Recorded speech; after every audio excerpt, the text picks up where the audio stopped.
has nothing to do with oils, but for me, that's part of connecting. It's not about always what I'm going to get in return. It's about helping the other person as well, because if they know that you're somebody that just adds value, period, through recommendations and solutions, then they'll come to you when they do have a need.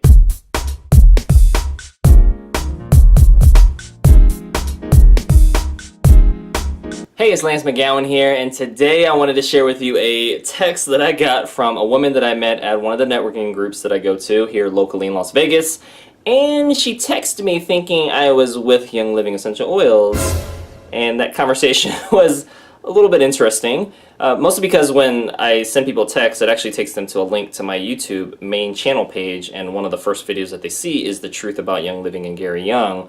And automatically people are like, whoa, he's with Young Living. And if they don't watch the video, then they don't really understand which side I'm on or who I'm with and stuff like that. So anyways, I'm going to go over the text and then kind of give my response and maybe hopefully some best practices too when networking, but also the right mindset to have when you're on either side of the receiving end or giving end of a text message, and ultimately getting to know people and building relationships. I think that's important. All right, so I'm going to look that up here. Let's find this. Text message. Oops, spelled her name wrong.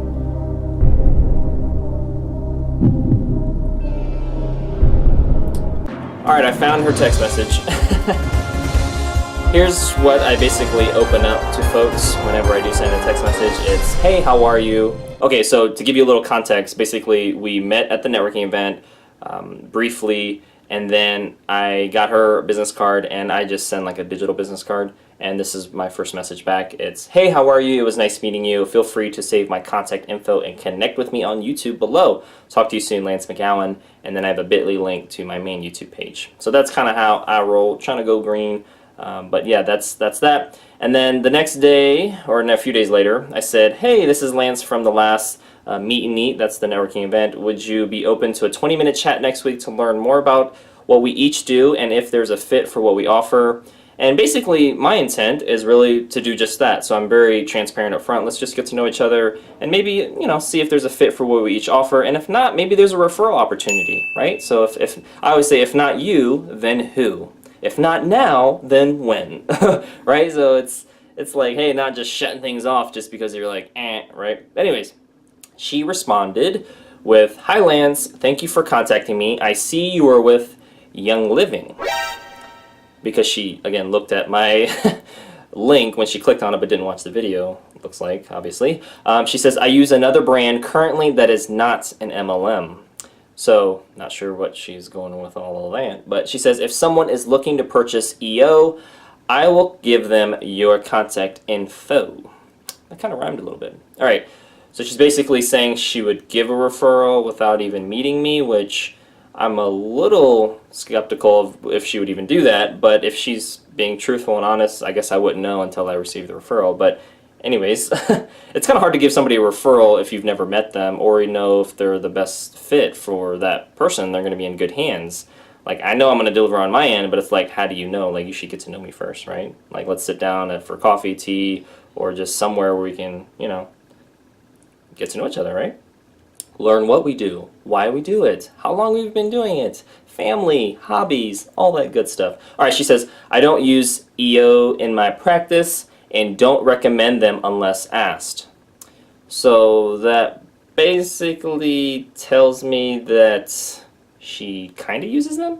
Oh, just to give you some context of what she does, she basically helps people with muscle and joint discomfort as a health practitioner. So she works with people in more of a physical type of way, but the whole essential oils seems like she uses a little bit, but not an MLM company, obviously. She says, I don't see that happening in my work. And then she gave her website, which I didn't ask for, but anyway, she just gave that. Maybe that's part of her signature, not really sure. Okay, so she basically says, I use another brand that's not an MLM. If I find somebody that wants to use EOs or essential oils, I'll let them know that you do it, but I won't give somebody a recommendation for oils unless they ask. And then she says, I don't see that happening in my work with regards to maybe giving a recommendation for essential oils or even using them in her practice. Okay, so when people do this, I'm kind of like, it feels like they're number one, judging a book by its cover and not reading at least the introduction and first few pages of the book. It's just kind of like, all right, it's a book about fur trapping, or it's a book about rivers, but you don't understand that there could be some waterfalls up in there, or there could be other animals in that book that maybe it's against fur trapping and stuff like that. Like, let's like, I'm just giving some examples, but anyways, like, there's lots of pages in that book, but we'll never get to those because somebody jumped to a conclusion, and I would say an inaccurate conclusion, which is what I corrected her on. But what I said was, hello, thank you for the follow-up. I'm not with Young Living, but I do educational videos on lots of companies as one part of my business suite of natural solutions.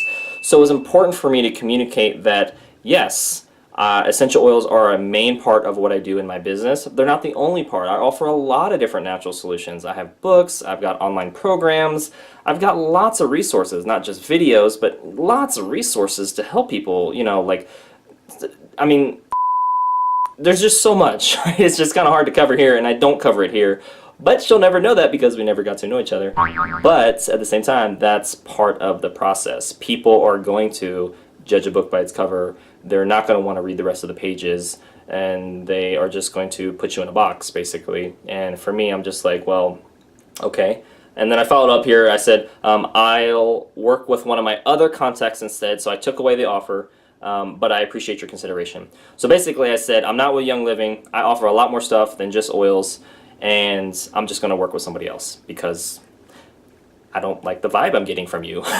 Basically, that's kind of reading behind the lines, or reading between the lines, if you want to say that. And for me, that's important. I want to move towards people that move towards me. I want to talk to the next person if they're not moving towards me. And I have to have an abundance mentality, knowing that there's over 7 billion people with a B in the world. There's over 325 million people in the US, and there's plenty of more people that are either willing to that are more open to natural solutions, or trying essential oils, or bare minimum just meeting up to get to know each other. I mean, good night. I mean, so, and I wasn't actually even asking to meet up. If you remember in the very beginning, I just said a 20-minute call just to connect, basically, because it's important for me to understand what her needs as a business owner or potential customer are, what her goals as a potential customer or business owner are, and if there's a fit. Because, that's it. So I need to know all that, and it has to be reciprocal. Like, I need to know what she does and stuff like that. But now, because of what she does and her health practice, I won't be able to give her a referral because I don't know, like, and trust her enough to even think about doing that. And for her to give me her website link at the end, I'm just like, really? Like, why would I refer you? I haven't even, like, talked to you in a meaningful way. Like, and for me, the 20-minute conversation really sets up an opportunity for us to potentially meet, to get to know each other, or if she's got that need and goals, to do a one-on-one class, or for her to attend a group class. That's really depends on where she's at, right? If she's just kind of like, yeah, I'm open to learning, and I'm open to trying a sample, and then once we follow up and stuff like that, then maybe the class is the next step there. I have to gauge her openness and her response time and all that stuff, but that's going to be key. But none of that will ever happen. and I may have given her a referral. Like, it may not have had anything to do with the oil side. I could have said, like, hey, here's a referral for a roofer because you were talking about, hey, you're remodeling your house and you'd like to add more value, and boom, I was able to give you another person that you can add into your price quote list for your roof.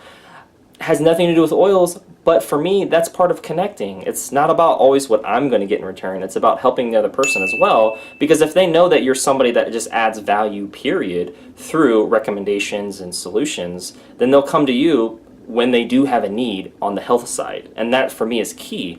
But I think the biggest thing that I noticed is I wasn't given that opportunity. And again, I have an abundance mentality. I'm going to talk to the next person and move towards the people that move towards me. So this isn't an issue, but this is a real life situation that happens often enough, not super often, but it happens often enough that I think it's important to talk about. It's important to process. It's important to, move on in a healthy way. And it's important to talk about the nuances and all the little things that go into statements, because having the right mindset is key. I didn't force my way on her. I'm not going to hard sell her. I'm not going to high pressure her. I'm not going to pressure her at all. Not low pressure. It's just once I learn that she is in that mindset of, here's what I think you are, you're in a box, and I'm good, then I'm like, fine, I'm good too. Bye, Felicia, you know? Her name's not Felicia, but you know what I'm saying. So that's basically how it goes. And if she comes back, I'll be like, hey, you know, let's connect. And some people have. Like, sometimes it's take 2 months, sometimes it's take 2 years. That's okay. I'm still going to be here educating and helping people, but just because she was a little more jump to conclusion-ish, I'll keep that in mind, but I'm not going to hold that against her, right? I'm just like, hey, you know, you saw my page, but you didn't watch my videos. That's two different things. But it's cool, and you didn't want to connect further than a text conversation where it pretty much just ended real quick. That's fine too.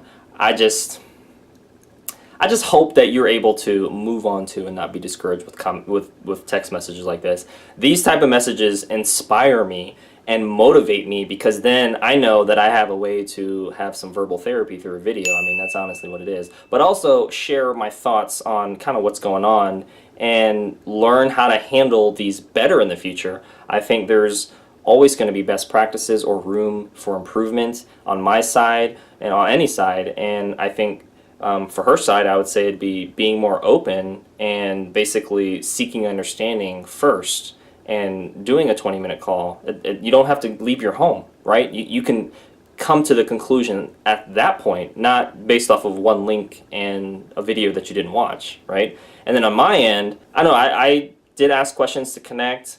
I did follow up and take the offer away in a very subtle way, because I want to keep my value as well. Like, I'm not going to chase you. I don't believe in chasing or begging for anything. I believe in, you know, pursuing connection if it's reciprocated and if I get a good vibe. If I don't get a good vibe, it's the same. It's like, I don't get a good vibe, so I'm gone too, right? You know, it's like, and I think that's where a lot of network marketers or MLM people or distributors turn don't have the proper training, and they just try to force their way of a hard sell for a product or a hard sell for a business opportunity when it's not necessary. Or they'll judge them negatively and use more harsh language in a text message or phone conversation because of the other person's behavior. And I think, again, that's a lack of training and a scarcity mentality. There's so many people in the US and so many people in the world that I'm not worried at all. Like, I have zero worries about this. And again, it motivates me to create videos, to share my experiences with others, to process this. This is almost like a verbal journal, and also for you to see what's going on in my life, so you can kind of be like, here's what I would do differently, or here's what I would do better. And hopefully that is the encouragement. Like, I want you to be better than me in this situation. Maybe you have a better response, and if you do, leave a comment below. I'd love to hear it. Or maybe you have a more reasonable approach to things, or a better script, or whatever it is when people don't move towards you, or things like that. So otherwise, that concludes today's video. Hopefully you got some value out of it, gained another perspective, or a different mindset on how to handle people that don't move towards you. And otherwise, hit the like button if you did, hit subscribe for future video updates, and check out some of the links in my description below so you can continue to get your learn on, and I'll see you in the next video.